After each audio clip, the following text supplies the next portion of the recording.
bahwa tak ada perbedaan antara hitam dan putih, tak ada perbedaan antara Arab dan non-Arab. Semuanya sama di mata Tuhan.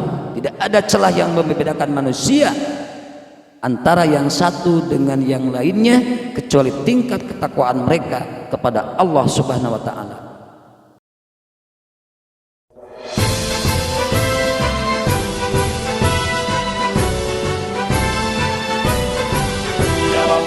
يا للوطن يا للوطن قم الوطن إلى الوطن. Assalamualaikum warahmatullahi wabarakatuh. Alhamdulillahilladzi amarna bil ittihadi wal wifaq wa nahana 'anil syaqaqi wan nifaq wa nastaghfiruhu wa natubu ilaihi min su'il af'ali wal akhlaq wa nashhadu an la ilaha illallah wahdahu la syarika lah al muhsinur rahimul khallaq wa nashhadu anna muhammadan abduhu wa rasuluhul mab'utsu mutammiman bimakarimil akhlaq. Allahumma salli wa sallim ala sayyidina Muhammadin afdalil khalqi alal itlaq wa ala alihi wa ashabihil faizina binushil ummati bil afaq salatan wa salaman daimaini mutalazimaini ila yaumit talaq. Para pemirsa, para pecinta yang tetap setia mengikuti kajian dari MWCN Uranca Channel, tiada kebahagiaan yang dapat kami ungkapkan pada kesempatan kali ini selain apabila bisa bersilaturahmi, bermuwajahah dengan saudara-saudara, dan kami berharap semoga saudara-saudara semua dimanapun saja berada, selamanya berada dalam lindungan Allah Subhanahu wa ta'ala, disehatkan fisik, jasmani dan ruhani, diberkahkan rizkinya, dilancarkan segala urusan, dan kami berharap pula bahwa rekan-rekan semua bisa mengambil manfaat dari kajian-kajian yang kami sampaikan. Para sahabat, kita sudah memasuki bulan Agustus tahun 2022, di mana pada bulan ini bagi kita bangsa Indonesia ada hari yang sangat sakral yang setiap tahun selalu kita peringati, yaitu hari kemerdekaan. Tanggal 17 Agustus merupakan tonggak pertama merdekanya bangsa Indonesia dari penjajahan. Pada kesempatan kali ini kami ingin menyajikan sebuah bahasan tentang hakikat makna kemerdekaan itu sendiri dilihat dari perspektif agama Islam. Dalam perspektif agama Islam, kemerdekaan sejatinya adalah bebas untuk bertindak. Hal ini dapat dipahami karena manusia adalah makhluk yang diberikan otonomi dan kepercayaan sebagai khalifah fil ardh atau pemimpin di muka bumi. Namun bukan berarti bebas sebebas-bebasnya, tetapi kebebasan atau kemerdekaan itu dibatasi dengan hukum-hukum dalam syariat Islam. Batasan tersebut bisa ditemukan di dalam Al-Quran sebagai sumber utama, dan dapat pula dalam hadis yang menjadi sumber hukum Islam kedua setelah Al-Quran. Sehingga kemerdekaan itu mempunyai batasan dan menjadi petunjuk kepada manusia dalam menjalani kehidupan di dunia sebagai bekal untuk kehidupan di akhirat kelak.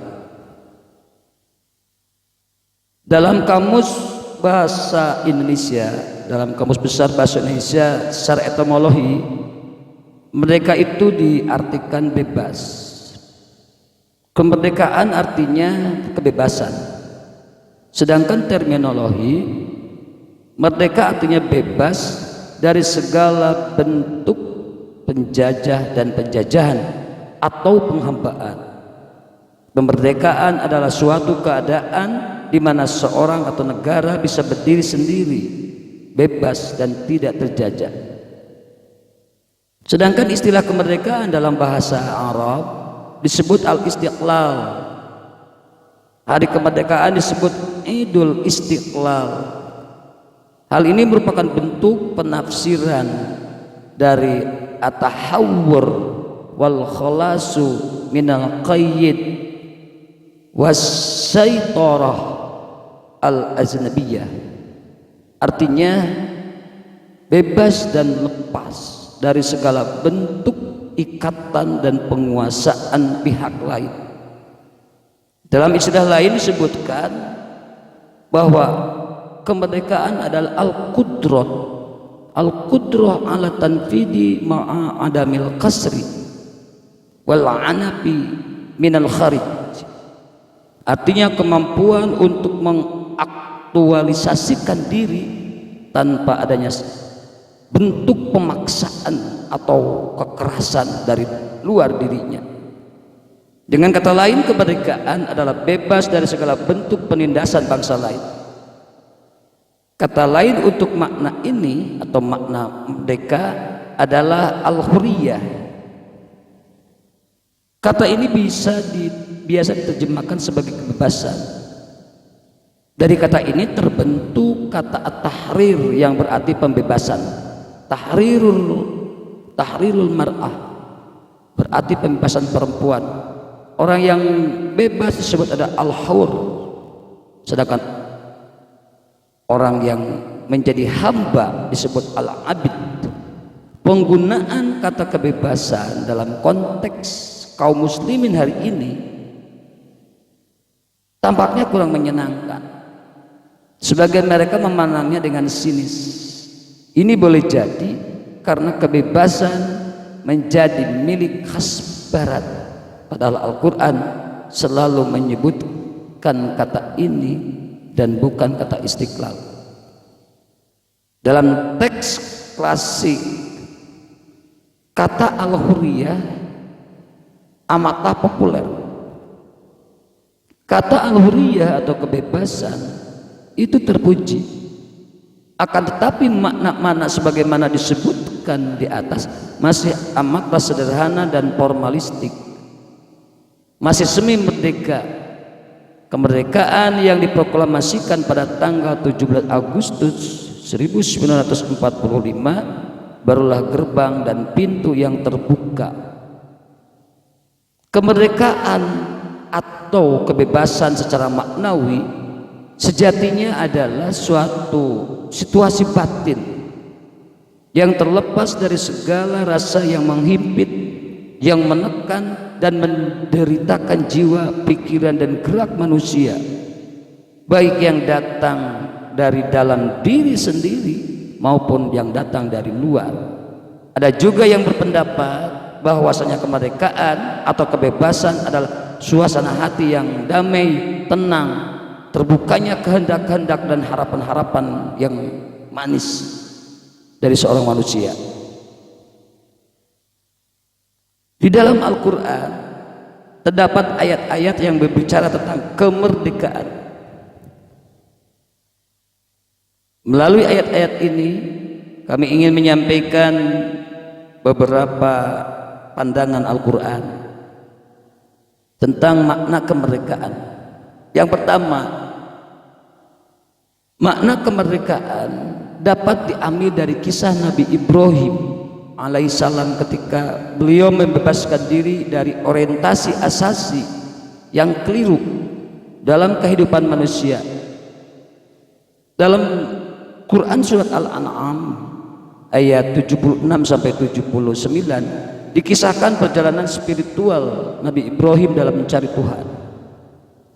Pencarian spiritual tersebut merupakan upaya Nabi Ibrahim dalam membebaskan hidupnya dari orientasi hidup yang diyakininya keliru, namun hidup subur dalam masyarakat. Seperti diketahui bahwasanya masyarakat Nabi Ibrahim waktu itu adalah penyembah berhala. Bagi Nabi Ibrahim alaihissalam, penyembahan terhadap berhala merupakan bentuk penjajahan, dan ini merupakan sebuah kesalahan besar, sebab manusia telah melakukan penghambaan yang justru menjatuhkan harkat dan martabat dirinya sebagai seorang manusia.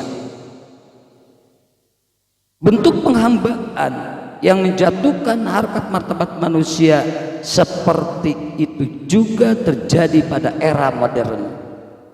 Penghambaan terhadap materialisme dan hedonisme telah mengantarkan manusia modern untuk melakukan korupsi tanpa perasaan bersalah, mengorbankan nyawa-nyawa tak berdosa, menghalalkan segala cara untuk meraih kursi dan posisi dan seterusnya. Yang kedua, makna kemerdekaan juga dapat dipetik dari kisah Nabi Musa ketika membebaskan bangsanya dari penindasan Fir'aun. Kekejaman rejim Fir'aun terhadap bangsa Israel dikisahkan dalam banyak ayat di dalam Al-Quran. Rejim Fir'aun merupakan representasi komunitas yang menyombongkan diri dan sok berkuasa di muka bumi. Keangkuhan rejim Fir'aun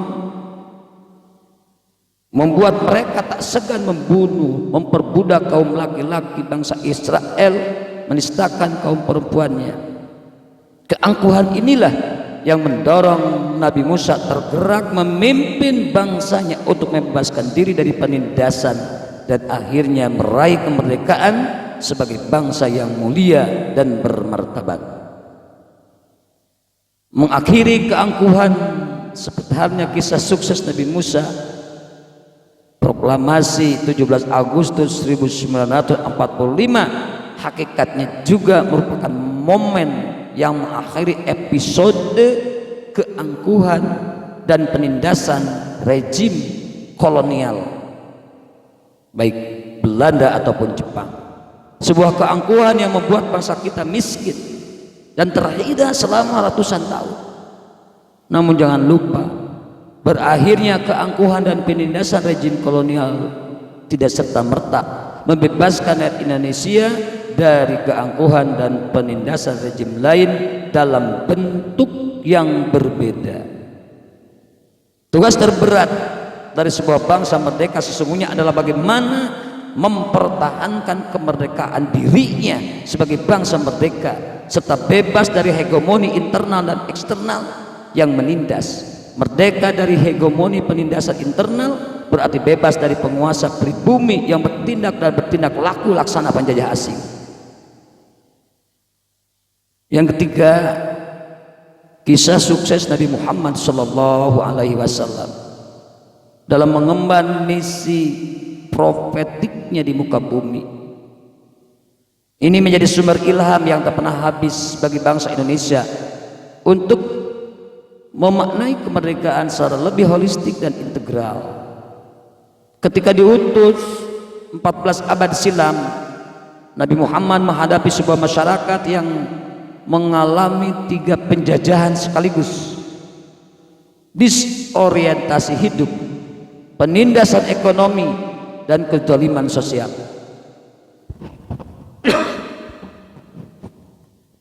Disorientasi hidup diekspresikan dalam bentuk penyembahan patung-patung oleh masyarakat Arab Quraisy.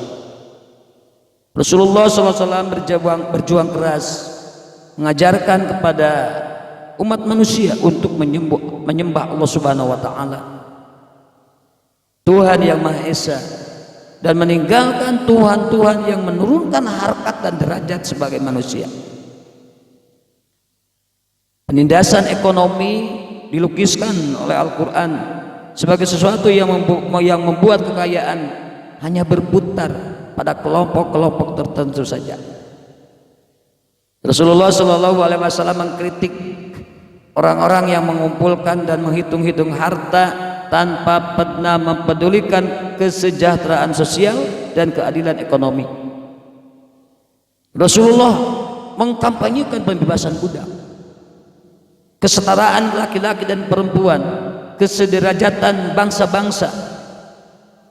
Kita mengenalnya dalam khutbah terakhir beliau di Arafah saat Haji Wada. Beliau menegaskan bahwa tak ada perbedaan antara hitam dan putih, tak ada perbedaan antara Arab dan non-Arab. Semuanya sama di mata Tuhan. Tidak ada celah yang membedakan manusia antara yang satu dengan yang lainnya kecuali tingkat ketakwaan mereka kepada Allah Subhanahu wa taala. Alangkah indahnya jika bangsa Indonesia mampu memaknai kemerdekaannya seperti yang disyariatkan Al-Qur'an. Rakyat merasakan kemerdekaan ekonominya dan meraih kesejahteraan bersama. Tidak ada lagi penghisapan ekonomi baik oleh oknum pribumi maupun pihak asing. Menurut Islam, manusia adalah makhluk yang merdeka, bebas sejak ia lahir. Pada sisi lain, ia adalah hambanya Allah karena ia diciptakan dan Allah lah sang pencipta. Manusia adalah makhluk merdeka ketika ia berhadapan dengan sesamanya, tetapi ketika ia berhadapan dengan sang pencipta, dia adalah hamba. Dalam bahasa agama, manusia disebut sebagai Abdullah atau hambanya Allah. Jadi manusia tidak bisa dan tidak boleh menjadi budak bagi manusia yang lain. Perbudakan manusia atas manusia sama artinya dengan melanggar hak Tuhan. Manusia yang memperbudak manusia sama dengan memposisikan dirinya sebagai Tuhan yang Maha Esa. Nabi Muhammad Shallallahu Alaihi Wasallam dan para nabi yang lain adalah para utusan Tuhan. Mereka ditugaskan membawa misi tauhid ini yang tidak lain bermakna memerdekakan dan membebaskan manusia dari segala bentuk penindasan manusia atas manusia yang lain. Mengeluarkan adalah membebaskan kegelapan yang termaktub di dalam Quran surat Ibrahim ayat 1. Ini bermakna kekafiran, kezaliman, kesesatan dan kebodohan. Sedangkan nur, minad dzulumati ila nur, kata nur adalah keimanan kepada Tuhan, keadilan, jalan yang lurus dan ilmu pengetahuan. Ini semua merupakan ajaran paling inti dari Islam dan setiap agama yang dibawa para nabi, utusan Tuhan dan para pembawa misi kemanusiaan yang lain, karena ini merupakan refleksi dari aksi dan pernyataan kemahaesaan Allah Subhanahu wa taala. Kemerdekaan manusia dalam Islam telah diperoleh sejak ia dilahirkan. Oleh karena itu tidak seorang pun dibenarkan memperbudak atas dasar kekuasaan apapun. Keyakinan Islam ini dipraktekkan nabi-nabi melalui perintah-perintahnya kepada manusia untuk membebaskan sistem perbudakan melalui segala cara yang mungkin. Ada sebuah kisah yang bisa dijadikan oleh kita sebagai inspirasi. Ketika Umar bin Khattab, khalifah kaum muslim yang kedua, beliau menerima berita bahwa seorang anak gubernur Mesir namanya Amr bin As memiliki anak namanya Abdullah yang melakukan penganiayaan terhadap seorang petani desa yang miskin. Umar bin Khattab kemudian memanggil anak sang gubernur tersebut. Kepadanya Umar berkata, "Sejak kapan kamu memperbudak orang, padahal ia dilahirkan dari rahim ibunya dalam keadaan merdeka. Sayyidina Umar kemudian mempersilahkan si petani miskin tersebut untuk mengambil haknya yang diperlukan terhadap anak pejabat tinggi negara tersebut. Para sahabat, sikap Umar bin Khattab ini memperlihatkan kebijakan yang seharusnya dilakukan oleh seorang pemimpin. Dia memperlakukan semua orang yang berada dalam kekuasaannya dalam perlakuan yang sama. Umar ingin menunjukkan bahwa di depan hukum setiap orang mempunyai hak untuk tidak dihakimi dan didolimi hanya karena kedudukan sosialnya yang dianggap rendah. Perbedaan status sosial ekonomi dalam pandangan Umar bin Khattab tidak boleh membuat orang yang tak beruntung menjadikan ia tidak memperoleh haknya. Sebaliknya, orang dengan status sosial beruntung tidak boleh dibiarkan merampas hak orang lain seenaknya dan dia bebas dari tindakan hukum. Hal ini yang terakhir pernah disampaikan Nabi ketika beliau memberikan statement tegas, "Lau anna Fatimah binta Muhammadin," jika seandainya Fatimah putri Muhammad sarakat, laqata'tu yadaha, maka akulah yang akan memotong tangannya dengan tanganku sendiri. Ala kulli hal, kemerdekaan adalah membebaskan diri dari segala bentuk penghambaan, dari segala bentuk keterkungkungan, dari segala bentuk penindasan. Kemerdekaan berpikir, kemerdekaan berkehendak, kemerdekaan bersikap, tentu saja dalam batas-batas tertentu yang diperbolehkan menurut hukum agama dan hukum negara. Para sahabat, demikianlah uraian singkat tentang makna dan hakikat kemerdekaan. Semoga bisa menambah wawasan dan informasi, dan melalui kesempatan ini kami juga menyampaikan kepada seluruh masyarakat Indonesia, selamat menyambut hari ulang tahun kemerdekaan Indonesia. Semoga kita semua bisa mengisi kemerdekaan ini sesuai yang diharapkan oleh para pahlawan yang telah mengorbankan nyawa, darah dan air mata untuk kemerdekaan negara kesatuan Republik Indonesia. Demikian, terima kasih. Mohon maaf bila ada kekurangan. Wallahul muwaffiq ila aqwamit thariq. Wassalamualaikum warahmatullahi wabarakatuh.